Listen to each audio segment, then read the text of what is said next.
Assalamualaikum warahmatullahi wabarakatuh. Perkenalkan, nama saya Sanazal Firni dari kelas 11 Farmasi Klinis dan Komunitas 2. Di video kali ini saya akan membacakan teks cerpen saya yang berjudulkan Pelangiku Aku Rindu. Pelangiku Aku Rindu. Aku terdiam duduk di depan meja belajar. Sudah 3 jam berlalu, dan yang aku lakukan hanyalah terus melamun dengan earphone yang menyumbat telinga, yang tersambung dengan iPod tua berwarna hitam, yang sudah tidak mulus lagi. Aku menyalakan volume dengan cukup keras, hingga suara berisik hujan yang mengguyur sebagian ibu kota sedikit tersamarkan. Ku ambil buku yang sedari tadi mengalihkan perhatianku, lalu membukanya. Saat membuka halaman demi halamannya, aku tertawa kecil. Tertawa karena teringat laki-laki aneh yang mempunyai berbagai cara untuk membuatku tersenyum. Laki-laki yang mempunyai senyum terindah. Laki-laki yang tidak pernah merasakan senyuman dari dunia ini. Setiap turun hujan, akan selalu aku buka buku itu untuk mengenangnya. Sekarang aku akan menceritakan siapa laki-laki itu. Bernostalgia sedikit mungkin tidak apa-apa. Aku pun tidak bermaksud melupakannya sama sekali. Walaupun pedih. Juan namanya. Laki-laki tak sempurna yang dipandang sebelah mata karena kekurangannya. Ia seorang tunawicara. Ia bisu. Juan merupakan seorang murid pindahan antar kelas di kelasku. Dan saat itulah pertama kalinya aku bertemu dengannya. Saat ia masuk ke kelasku, aku merasa seisi kelasku yang tiba-tiba saling berbisik. Namun, kata-kata mereka tidak terdengar baik. Aku bertanya kepada kekasihku, Janandra, kenapa Juan dijauhi? Namun, raut muka Janandra berubah menjadi tidak suka. Dia berkata padaku, jauhi dia. Dia itu sakit mentalnya, cacat dan bisu. Kenapa harus dijauhi? Apa salah Juan sampai dirundung seperti itu? Kamu tidak tahu dia seperti apa. Dia juga pantas mendapatkannya. Aku kaget tidak percaya mendengarnya saat kekasihku berkata seperti itu. Tetapi aku nekat mendekatinya. Aku merasa kasihan padanya. Aku adalah orang pertama yang mau berbicara dengannya. Tentu saja, dia membalasnya dengan sebuah isyarat atau coretan di kertas. Aku masih tidak bisa menerima fakta bahwa kekasihku bisa mengatakan hal yang menyakitkan dan kasar pada dirinya. Padahal setelah aku mengenalnya, dia adalah lelaki yang baik dan manis. Tidak terlihat ada sakit mental sama sekali. Aku ingin mengenal Juan lebih dalam lagi. Maka dari itu, aku sampai belajar bahasa isyarat untuk lebih mudah berkomunikasi dengannya. Kami berakhir dekat, dan sekarang aku juga menjadi sasaran baru perundungan. Karena aku berteman dengannya. Setiap hari ia dirundung, tetapi ia tidak melawan balik.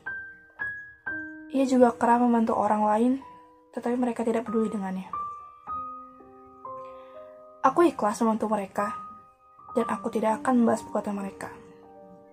Biar Tuhan saja yang membahas itu semua. Dia berisyarat dengan tangannya, sambil tersenyum teduh. Pulang sekolah adalah waktu ia bekerja paruh waktu untuk hidup. Uang penghasilannya ia gunakan untuk menabung dan membeli makanan. Juan sebenarnya mempunyai keluarga, tetapi enggan untuk menceritakannya padaku. Dia hanya menceritakan tentang ibunya yang sudah tiada. Ibunya meninggal setelah melahirkannya. Walaupun tidak pernah bertemu, Juan sayang sekali dengan ibunya. Ternyata di balik Juan yang ramah tersenyum, ia menyimpan banyak luka. Hidupku perlahan berubah menjadi baik setelah mengenalmu. Ibu dan kamulah harapanku sekarang. Terima kasih sudah berada di sisiku. Dia menggerakkan tangannya memberi isyarat di bawah rintikan hujan. Kami berteduh di bawah pohon besar. Dia menceritakan banyak hal baru tentang dirinya. Salah satu keunikan bagiku yang diceritakannya adalah ia suka hujan, sajak, puisi, dan aku. Dan ia menuliskan itu semua di buku hariannya. Aku belajar banyak hal dari dia, dan aku tersadar bahwa aku harus lebih bersyukur lagi. Jenandra, sikapnya berubah drastis setelah aku semakin dekat dengan Juan, dan membuat hubungan kami terputus. Ia sekarang malah merundungku, tapi aku tidak peduli lagi akan hal itu, karena aku memiliki Juan. Satu fakta besar terkuak saat Juan mengalami kecelakaan. Aku bertemu dengan dokter yang menangani Juan, yang ternyata adalah seseorang yang mengenal baik Juan. Dia menceritakan semuanya padaku, perihal Juan yang selalu mendapatkan kekerasan dari ayahnya dan ibu tirinya. Mau saya merawat Juan setelah ditinggalkan ibunya, dibanding dia harus hidup dengan penuh penyiksaan dan kebencian dari keluarganya. Dokter itu tersenyum miris. Aku bertanya pada dokter itu, lalu kenapa tidak? Juan itu hidup untuk Jenandra. Mereka adalah saudara. Aku terkejut mendengarnya. Bagaimana bisa Juan menutupi hal sebesar itu? Aku meminta penjelasan kepadanya. Dia akhirnya mau menjelaskan semuanya padaku setelah susah payah kupaksa. Dia mengungkapkan banyak hal yang membuatku terkejut.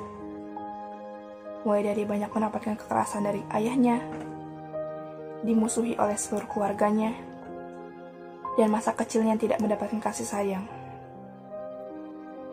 Aku menangis dalam diam saat dia menceritakan kisah hidupnya. Sampai dia menunjukkan bekas jahitan di perutnya, yang aku ingat bekas itu letaknya sama seperti bekas jahitan di perut Jenandra saat operasi usus buntu. Jenandra sakit, katanya tiba-tiba. Usus buntu bukan? Juan menggelengkan kepalanya. Jenandra sakit-sakitan sejak kecil. Dia punya pembengkakan hati dan ginjal. Aku terpukul saat mendengar dia sakit parah. Jangan bilang, aku memberikan ginjalku dan mencangkukkan sebagian hatiku padanya. Nafasku tercekat. Aku menatapnya tidak percaya. Pantas saja selama ini ia diam-diam sering terlihat kesakitan sambil memegangi perutnya. Jenandra harus sembuh. Aku ikut sakit jika ia sakit. Aku sangat menyayanginya. Itulah yang kutangkap dari gerakan tangannya. Keesokan harinya saat di sekolah, salah satu pundung menyebarkan info bahwa Juan adalah saudaranya Jenandra. Entah dari mana dia tahu dan dari siapa.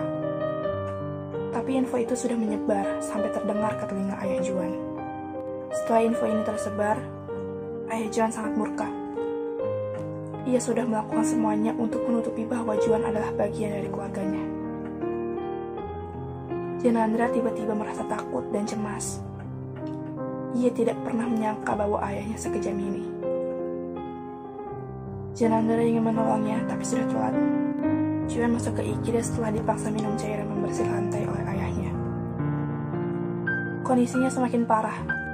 Setelah Juan tersadari keadaan kritisnya, Jenandra meminta maaf sambil menangis. Ia benar-benar menyesal dan merasa malu. Ia sudah tahu semua saat tidak sengaja membaca buku harian Juan. Perihal Juan mengorbankan hidupnya demi dia.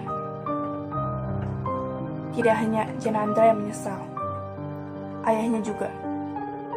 Ia pergi menjenguk dan meminta maaf pada Juan dan aku.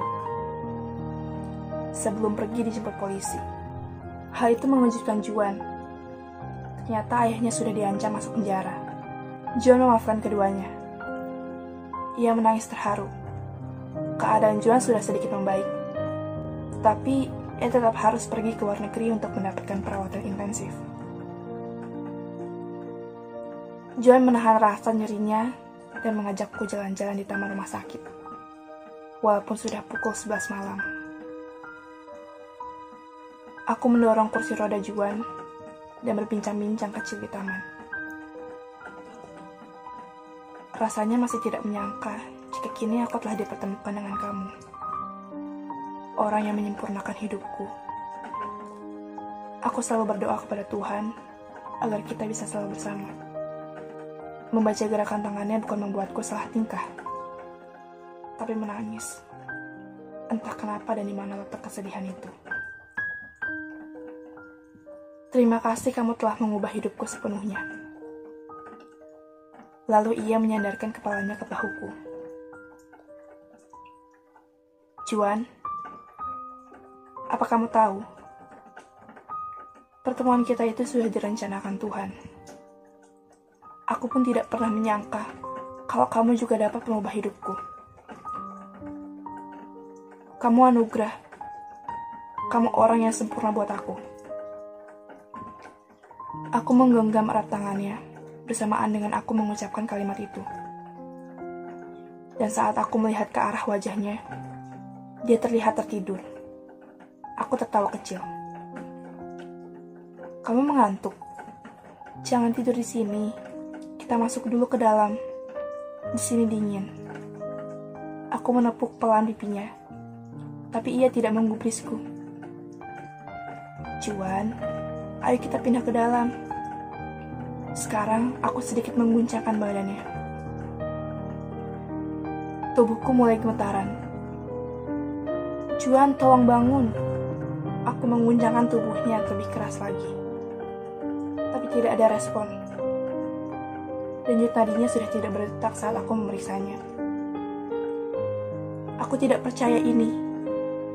Aku menangis hebat.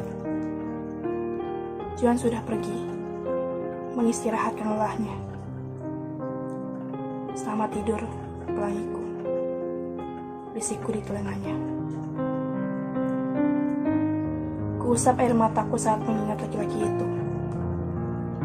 Laki-laki yang sudah setengah tahun pergi meninggalkan dunia ini. Kututup dan kusimpan baik buku hariannya. Hujan sudah reda, meninggalkan genangan air di jalanan berlubang. Sore ini, aku memutuskan untuk berziarah ke makamnya, untuk sekedar menyapanya. Pelangiku, aku rindu. Baik, sekian pembacaan teks cerpen dari saya. Kurang lebihnya mohon maaf. Wassalamualaikum warahmatullahi wabarakatuh.